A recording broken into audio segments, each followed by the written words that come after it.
Welcome back to News USA. It is December 10th, 2020. It is a Thursday, and we are still in the fight, America. We are still in a fight over who actually won the presidential election. Now, if you go off of what has been reported by the Associated Press, then that is President-elect Joe Biden. But if you go off of what Mr. Trump says, President Trump, then he was cheated and he's the actual president. Or the next president, I should say. Either way, all of this is incredible. Never thought that I would ever see anything like this. And I'm pretty sure a lot of you are thinking the same exact way. This is unbelievable. 2020 is a year, boy, I tell you. Let's take a look at this story. 6 GOP-led states joined Texas bid to overturn Biden's election as Trump dines with Paxton and other attorneys generals. Okay, let's read on. Bear with me. Texas's effort to overturn President-elect Joe Biden's victory has prompted a legal war between the states as Supreme Court filings poured in on Thursday. 6 fellow Republican attorneys general asked the court to let them join Texas's Ken Paxton in challenging the outcome in Pennsylvania, Georgia, Michigan, and Wisconsin. Let's move on. Paxton and the others. Hold on for a second. What's going on?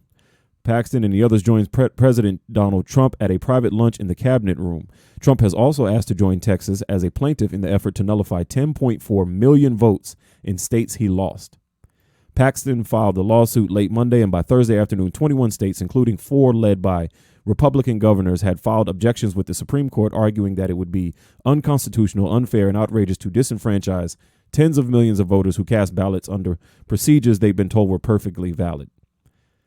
Texas's allegation is that the governors or courts in the 4 states at issue had unlawfully expanded mail-in voting, usurping a power reserved solely for legislators. Paxton, who co-chaired lawyers for Trump for the president's re-election campaign, asked the court to let the legislators substitute their choice of electors for the 62 collected by Biden as a result of winning more votes in each of those states. Okay, let's continue.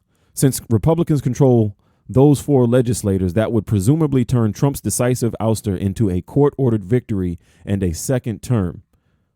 Texas's request to disenfranchise tens of millions of voters who reasonably relied upon the law at the time of the election does great damage to the public interest, Pennsylvania argued in a response filed Thursday afternoon.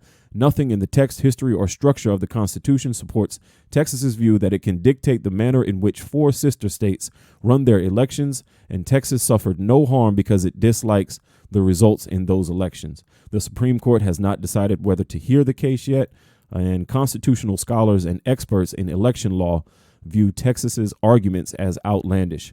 Yeah, I am 100% not a expert in voter law or whatnot, but I will say this: as far as my thoughts on it, I never thought that a state could sue another state for the type of regulations or the type of laws that state has implemented. Never seen that in the past. Maybe it's happened before. I do know of one instance where there was a kind of a disagreement over territory over the Statue of Liberty. New York and New Jersey were trying to decide who owns the Statue of Liberty, who owns the land that the Statue of Liberty is on. I don't remember off the top of my head who won that, but you can look it up. That was going on. But New York, let's take New York, for example, since we're talking about New York.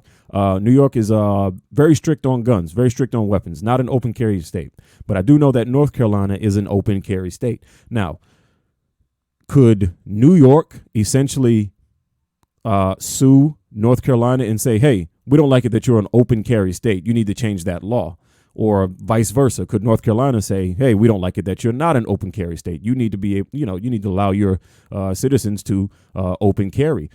As far as I thought I knew, the people elected who they wanted to be in power, and they expect those who are elected to carry out their wishes. So each state has individual laws, has individual ways that they govern and rule themselves. That's why we're called the United States, because each state is in its own state. It has its own way of doing things, its own independent government, but we are united.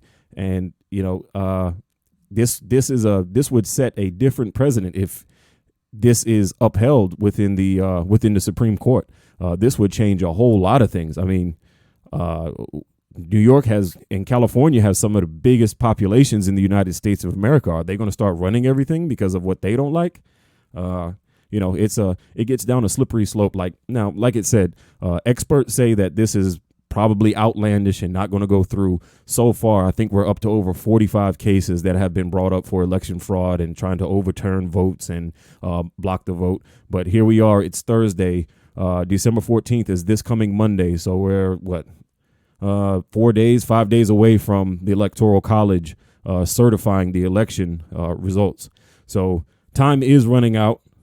We'll see what happens. I'm pretty sure we'll get an answer either tomorrow or probably over the weekend.